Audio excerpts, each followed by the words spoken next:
Homemade দই, এই যে হোমমেড দই বানানো হয়েছে।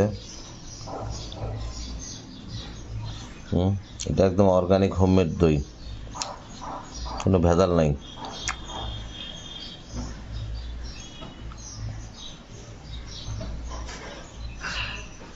দই কি সুন্দর, এখন বাসায় বানানো দই, সুন্দর।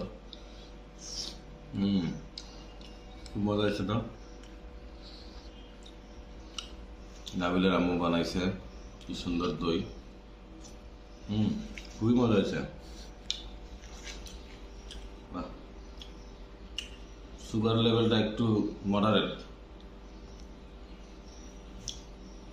সুন্দর। তোমার এক